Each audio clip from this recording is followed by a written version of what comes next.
नमस्कार दोस्तों, मेरा नाम संदीप आर के सिंह और आज हमारे साथ है बाबा रामदास जी। बाबा जी, जय श्री राम। जय श्री राम। जय जय श्री राम। जय श्री राम। और खैर, एक थोड़ा सा अजीब सा शब्द है पर ठीक है, आज बनता है। लग गया काम केजरीवाल का। तो केजरीवाल का ईडी में जो जांच चल रही है बाबा जी, उससे तो करीब करीब काफी सारे सबूत हैं, जिसमें जो भी जज साहब, हाई कोर्ट हो, सुप्रीम कोर्ट हो, बस लोअर वाली जज साहब को छोड़ के, जिन्होंने उनको बिना सबूत देखे पढ़े ही जो है जमानत दे दी थी, पर जो भी जज साहब लोग सबूत देखते हैं वो उसको फिर कहते भैया तुम जेल में रहो, वहीं ठीक हो। इतने तगड़े सबूत होंगे जिससे जिसके कारण से उसको मार्च से अभी तक जमानत नहीं मिली है, और उनके साथियों को भी आज तक जमानत नहीं मिली। सत्येंद्र जैन को 2 साल हो गए, सिसोदिया को भी हो गए, अन्य जितने भी लोग इसमें फंसे होंगे। खैर, तो ईडी की तो हिरासत में है। अब कल सीबीआई भी पहुंच गई। सीबीआई कह रही है कि हम भी इनको रिमांड पे लेना चाहते हैं और हमारे पास भी कुछ सबूत हैं। तो भाई साहब जो है, हो सकता है ईडी की गिरफ्त से बाहर निकल आए, पर फिर सीबीआई अंदर ले जाएगी। तो बाबा जी थोड़ा सा डिटेल्स दीजिए जानकारी के लेवल पर, फिर बाकी बात की जाएगी कि क्या इनकी हरकतें रही हैं, क्या इनके कुकर्म रहे, कि ये दोनों जांचों में क्या है फर्क, ईडी और सीबीआई में अलग अलग। बाबा जी देखिए, मैं एक सरल सीधा सा एग्जांपल देके समझाता हूं दर्शकों को। मान लीजिए आप किसी मल्टी स्पेशलिटी हॉस्पिटल में इलाज कराने गए, तो कोई भी समझदार डॉक्टर होगा वो सबसे पहले जांच लिखेगा कि पहले शरीर का पता तो लगे कि शरीर में क्या कुछ चल रहा है। तो वो 2 4 5 जांच लिख देगा, उसमें आपका पूरा शरीर का जो है खाका खुल के आ जाता है। फिर वो देखता है कि अच्छा यार, यहाँ भी प्रॉब्लम है, यहाँ भी प्रॉब्लम है, यहाँ भी प्रॉब्लम है, यूरिया भी बढ़ा है, क्रेटिनिन भी बढ़ा है, कोलेस्ट्रॉल भी बढ़ा है। तो मान लीजिए उसको, तो वो क्या करेगा फिर, अलग अलग विभाग में कंसल्टेंसी के लिए भेजेगा पेशेंट को कि आप एक काम करिए, जरा एक बार हार्ट वाले को भी दिखा लीजिए, आपका कोलेस्ट्रॉल बहुत बढ़ा हुआ है, कहीं आपके हार्ट में कोई नाड़ियों में कुछ है, ब्लॉकेज वगैरह तो नहीं है, कोई हृदय, आप एक काम करिए ईसीजी भी करा लीजिए। फिर अगर वो उसका यूरिया क्रेटिनिन बढ़ा है तो वो फिर किडनी वाले के पास भी भेज देगा, कहे भैया किडनी वाले जरा देखो यार ये क्या प्रॉब्लम है। तो मतलब बहुत सारे विभाग मिलके एक रोगी का इलाज करते हैं। उसी तरह सर, केजरीवाल जैसे शातिर जब छटे हुए बहुत घाघ क्रिमिनल्स जब होते हैं, तो जब वो कोई घोटाला करते हैं तो उसमें भी बहुत सारे विभाग जो है इन्वॉल्व होकर मिलकर जो है जांच करते हैं उसके पूरे क्रिमिनल बिहेवियर को पकड़ने के लिए कि इसने कहां कहां क्राइम किया है। अब जैसे यहां चलिए, अब तक जो ये गिरफ्तारी वगैरह थी, ये ईडी की जो जांच थी। ईडी का काम है money trail, money laundering, PMLA act के तहत, कि पैसा कहां से आया, कहां गया, क्या रूट था पैसे के आने का और क्या रूट था जाने का। पैसा आया तो कहां किस सोर्स से आया और कहां कहां कैसे कैसे गया, और उसकी एक ट्रेल होती है। आजकल जो है वो तो मतलब जब से ये डिजिटल पूरा मामला आया तो वो ईडी जो है, अच्छा, मेरे एक मित्र हैं वो ऐसे ही एक विभाग में कार्यरत थे, वो मुझे एक दिन बता रहे थे कि ये ईडी वगैरह जो है ना, या ये आपका जीएसटी वगैरह जो विभाग है, सेल्स टैक्स, इनकम टैक्स वगैरह, ये सब 1 रुपया अगर कहीं पकड़ लेंगे, 1 रुपया, तो मतलब एक छोटा सा छेद मिल गया उनको 1 रुपए का, फिर उसी छेद में बिल में घुसते जाएंगे घुसते जाएंगे घुसते जाएंगे और एकदम जड़ तक पहुंच जाएंगे। तो ये तो है ईडी के काम करने का तरीका।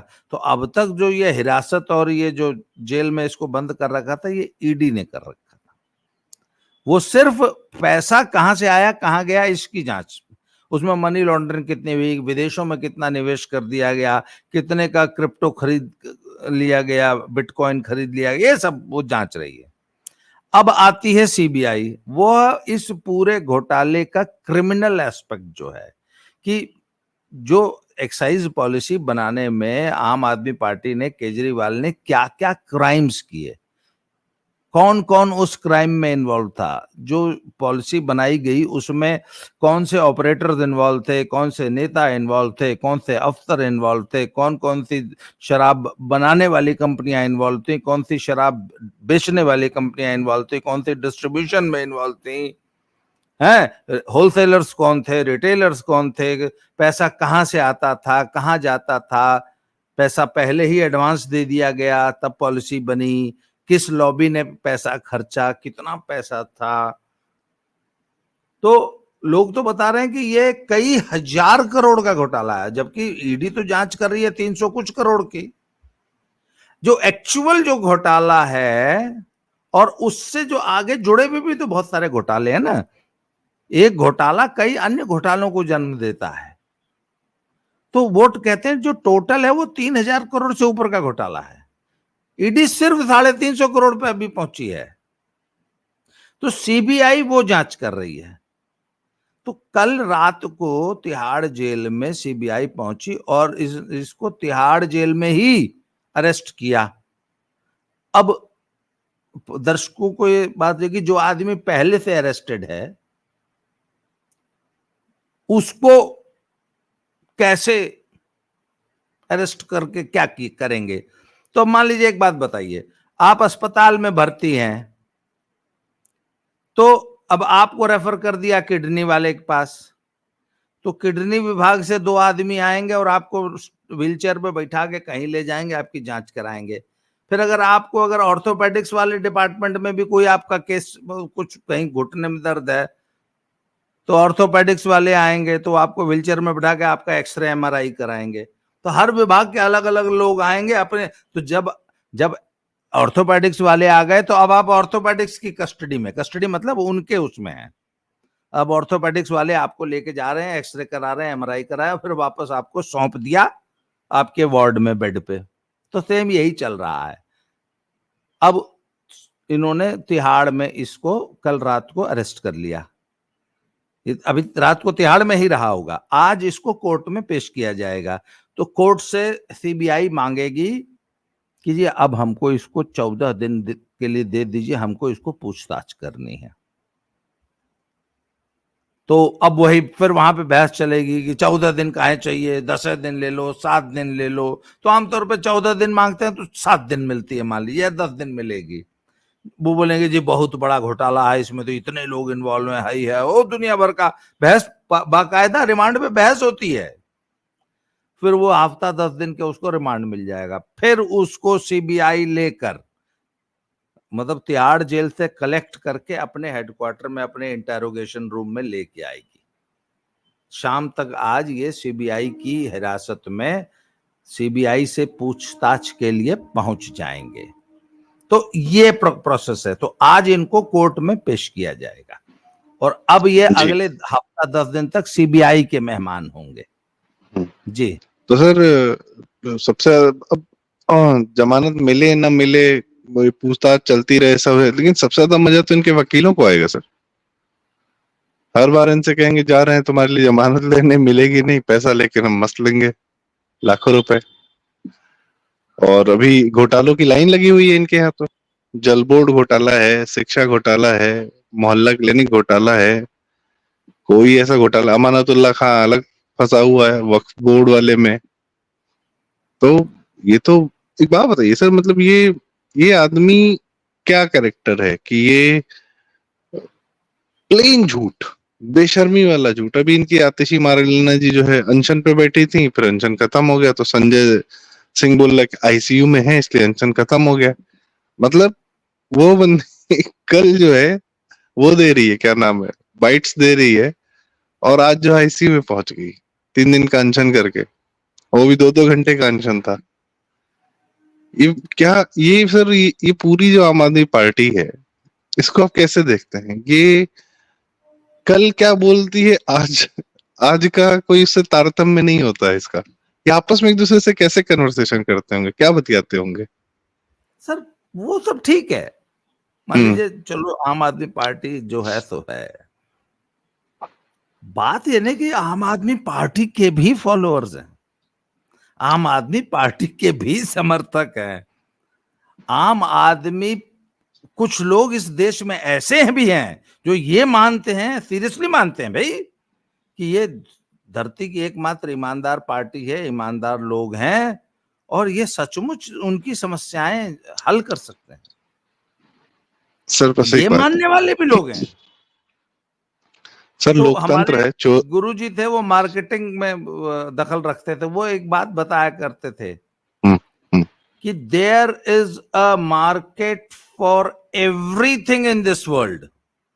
इस दुनिया में हर चीज के लिए एक मार्केट है, बशर्ते कि आपका प्रोडक्ट जो है वो ब्यूटीफुली पैक्ड हो और आपकी मार्केटिंग स्किल्स अगर अच्छी हैं तो आप दुनिया में किसी भी प्रोडक्ट को बेच सकते हैं। तो केजरीवाल जैसा फ्रॉड आदमी और केजरीवाल जैसी फ्रॉड पार्टी के भी टेकर्स हैं, उनके भी फॉलोअर्स हैं। तो संदीप भाई, मैं ये बता रहा था कि there is a market for everything in this world. मतलब जी, केजरीवाल जैसे फ्रॉड आदमी, फ्रॉड पार्टी के भी टेकर्स हैं। और जहां तक घोटालों की बात है, भाई केजरीवाल की पार्टी, अच्छा एक चीज और है, मजे की बात है, जो जो घोटाला दिल्ली में हुआ है, हू बहू वही घोटाला पंजाब में चल पंजाब, रहा है। पंजाब की जो लिकर पॉलिसी बनी है वो हू बहू दिल्ली की ट्रू कॉपी है। पंजाब में जैसे शासन चल रहा है वो हूबहू दिल्ली की ट्रू कॉपी है। पंजाब का मोहल्ला क्लिनिक वाला पूरा प्रोजेक्ट वो हूबहू दिल्ली की ट्रू कॉपी है। पंजाब में भी शिक्षा व्यवस्था, स्वास्थ्य व्यवस्था पे जो बहुत बड़े बड़े आमूलचूल परिवर्तन की बात हो रही है वो हूबहू दिल्ली की ट्रू कॉपी है। अब आप देख लीजिए कि और दिल्ली में भी और पंजाब में भी ऐसे लोग हैं जो कि इस मॉडल ऑफ गवर्नेंस को या इस मॉडल ऑफ पॉलिटिक्स को फॉलो कर रहे हैं, उसमें वोट मिल रहा है उनको। जब कल ही एक खबर आई है कि पीएसपीसीएल ने, जो Punjab state power corporation limited है, उसने जो है एकदम हैंड्सअप कर दिया है कि सब जो आपकी फ्रीबीज बांटने वाली जो पॉलिसी है उसकी वजह से जो पावर की जो डिमांड है इतनी ज्यादा हो गई है और इतनी ज्यादा हम सब्सिडी दे रहे हैं कि ये 30,000 करोड़ क्रॉस कर जाएगी इस साल। 700 करोड़ ये जो फ्री ट्रैवल है, औरतों को जो मुफ्त बस यात्रा कराते हैं, उसका बजट है 700 करोड़। और इसके अलावा पूरे मतलब प्रदेश में सरकार के पास कर्मचारियों को तनख्वाह देने के लिए पैसे नहीं है। पंजाब पुलिस जैसे डिपार्टमेंट्स की सैलरी भी लेट हो जाती है, फिर भी चल रही है साहब सरकार, बहुत बढ़िया चल रही है। और केजरीवाल जो है वो जेल से बैठ के पार्टी भी चला रहा है और सरकार भी चला रहा है। अच्छा, आतिशी मार लेना जो अनशन पे बैठी थी, ये अनशन का जो टेक्नोलॉजी है ये पंजाब से आई है। पंजाब में एक एक बाबा जी हुआ करते थे, पता नहीं वो शायद बंदी सिंहों के या किसके लिए, आज से 4-5 साल पहले की बात है, वो धरने पे बैठे अनशन पे, आमरण अनशन पे, और 1.5-2 साल बैठे रहे। उम्र थी उनकी 70-80 साल। तो यार 70-80, अच्छा निर्जला, वो निराहार वाला अनशन कि भाई बाबा जी कुछ खाएंगे पिएंगे नहीं जब तक बंदी सिंह रिहा नहीं होंगे, इसी टाइप की कोई डिमांड थी। एग्जैक्टली मुझे उनकी डिमांड याद नहीं है। और 2 साल बैठे रहे, तो उनके बारे में था कि वो आके वैसे बैठ जाते थे कहीं थोड़ी देर के लिए मंच पे या उनके आसपास, फिर वो अंदर चले जाते थे, फिर वो आराम से बहुत ही न्यूट्रिशियस डाइट जो कि बुढ़ापे में लेनी चाहिए वो लेते थे, और 2-2.5 साल उनका वो नाटक चला, फिर पता नहीं कब बंद हो गया लोगों का, क्योंकि ऐसे मतलब इंटरेस्ट भी नहीं रह जाता ना लोगों को। तो सर आतिशी मार लेना उसी मॉडल को फॉलो कर रही है सर। 1 घंटा 2 घंटा आके बैठती, कांग्रेस भी सर इस मॉडल को फॉलो कर रही है। अगर एक बार आपको याद होगा कि कांग्रेस जो है वो दिल्ली में एक बार अनशन करने बैठी थी, तो वो सीताराम के छोले भटूरे या पता नहीं किसकी पूड़ियां चांदनी चौक पे, पहले इन सब ने सूत के पूड़ियां खाई पेट भर, इसमें शायद राहुल गांधी भी थे, है अरविंदर लवली, राहुल गांधी और वो सब पूड़ियां खा के, देसी घी की पूड़ियां मिलती है, आपने खाई है उस दुकान पे? मैंने खाई है। वैसे ओवर हाइप्ड है, देसी घी के नाम पे तो लूटा जा रहा है, 200-250 रुपए प्लेट होती है किसी काम की नहीं। खैर चलिए, तब देसी घी की पूड़ियां खा के कांग्रेस पार्टी फिर अनशन पे बैठी, 1.5 या 2 घंटा अनशन पे बैठी, फिर वहां आके फिर खाना खाई। तो सर ये तो इनके अनशन है, या ये तो इनके सत्याग्रह है। अब सर पब्लिक को बेवकूफ बनाना है, बना रहे हैं, बढ़िया चल रहा है सब काम। और एक बात और बता दूं आपको, भारतीय राजनीति की सबसे बड़ी खूबसूरती है सर कि आप कैसे भी हैं, आपको वोट मिलेगा। आप कोई फ्री भी दे दीजिए, कोई ऐसी कोई भी झूठ बोल दीजिए, खटाखट खटाखट खटाखट 8,500 रुपए जैसी कोई भी एक झूठ चला दीजिए, और आप पॉलिटिकली रेलेवेंट भी रहेंगे। अच्छा, आपकी एक को सीट ना आए तब भी आप रेलेवेंट हैं। आपको बिल्कुल वोट ना मिले, आपका वोट परसेंटेज जो है 90% उड़ गया, तब भी आप पॉलिटिकली रेलेवेंट हैं। सर ये भारतीय लोकतंत्र की खूबसूरती है जी। सर बीच में जब आपका एक बार वीडियो थोड़ी देर के लिए वो हुआ था, तो मैं एक्चुअली उस समय आपसे ये कहना चाह रहा था कि भारतीय लोकतंत्र है ये सर, यहाँ सबको अधिकार है, तो चोर मक्कार जितने भ्रष्टाचारी लोग हैं उनको भी तो नेता चाहिए सर, वही लोग तो हैं इनके फॉलोअर। उनके स्वयं के आप अगर बिजनेसेस देखेंगे, काम देखेंगे, आम आदमी पार्टी तो किस प्रकार के लोगों ने ज्वाइन कर रखी है, वो कितने बड़े घाघ है सब एक से एक। तो उनको भी तो अपना एक नेता चाहिए ना, उनको केजरीवाल में अपना भविष्य दिखता है मेरा। और अच्छा, केजरीवाल का क्या है कि आपने पंजाब की बात बताई कि भाई फ्रीबीज हम देंगे, पैसा सेंटर देगा, ठीक है, ये भी एक बढ़िया मॉडल है। मेरा एक दोस्त था सर, हम लोग इंजीनियरिंग के टाइम में वो ना ये बोला एक दिन कि चलो पार्टी करेंगे। हम कहे चलो भाई सब लोग पार्टी, बोला पैसे मैं दूंगा। मैंने कहा ठीक। 4-5 लोग थे, हम लोग गए, खाई पिए, कह रहा लाओ पैसे लाओ। तो हम लोग कहा भाई तुमने कहा था कि पैसे तुम दोगे, बोला हाँ पैसे मैं तुम लोग से लेकर उसको दूंगा, पैसा मैं ही उसको दूंगा लेकिन तुम लोग से लेकर दूंगा। तो ये यही हमको केजरीवाल मॉडल लगता है कि पैसा सेंटर देगा, मोदी जी कमाएंगे पैसा, जीएसटी कलेक्शन करेंगे और हम बांटेंगे। राहुल गांधी का भी वही है कि मोदी जी पहले देश को बढ़िया आर्थिक तरीके से सुदृढ़ कर दें, फिर हम बांटेंगे 8,500 रुपया। तो क्या ही कहा जाए इन लोग का सर, क्या चरित्र है, क्या चल रहा है। फॉलोअर्स भी हैं, जनता भी है, जनता के साथ हमें रहना भी है। तो केजरीवाल की क्या, अब एक तो ये हो गया कि भारतीय राजनीति से इसका पदार्पण दिख रहा है, और स्मूथली, बहुत विदाउट एनी पब्लिक का कोई बहुत ज्यादा क्या कहते हैं आउटरीच भी नहीं है। आप कह रहे हैं कि इसके सपोर्टर है, लेकिन वो सपोर्टर सड़क पे नहीं है इसके लिए। अदरवाइज तो लालू वालू का जब गिरफ्तारी होता था पूरे आर्मी बुलानी पड़ती थी। तो कैसे देखते हैं सर, फॉल हो चुका है, no public support anymore for Kejriwal?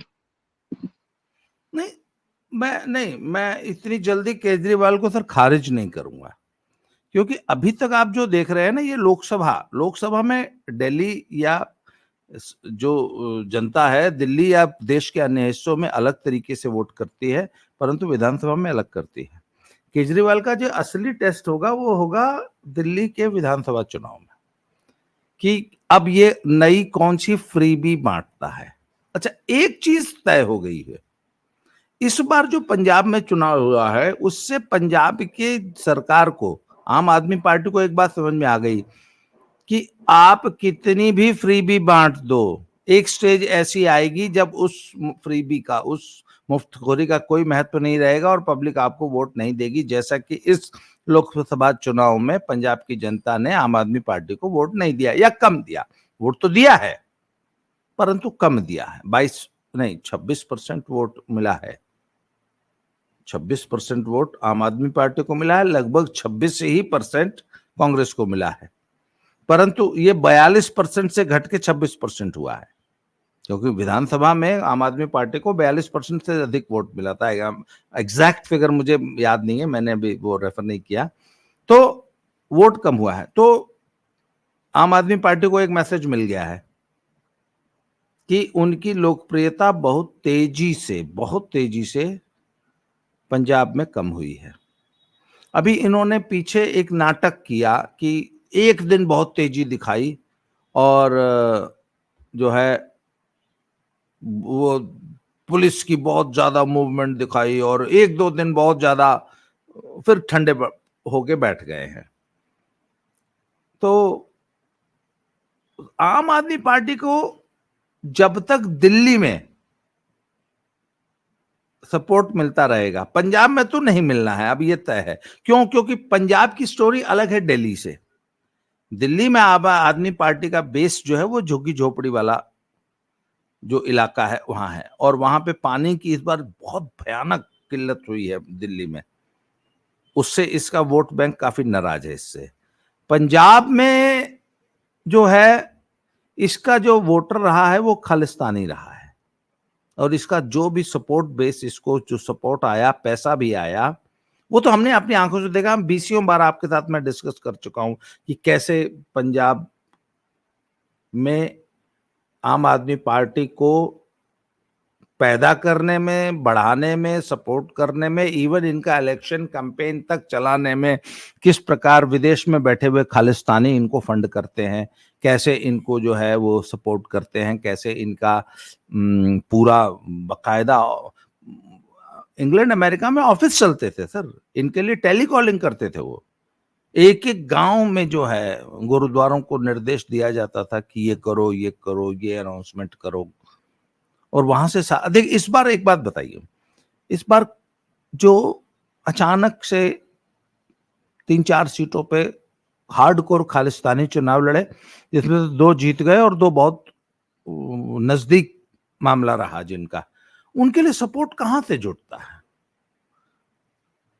उनके लिए सपोर्ट जुटाने का इनके पास एक बहुत बड़ा तंत्र है, जिसमें social media as well as जो इनका जो एसजीपीसी का और इनका उनका जो तंत्र है वो वहां से डायरेक्शंस मिलती हैं, वहां से आम आदमी तक मैसेज पहुंचाया जाता है। तो अब बात यह है कि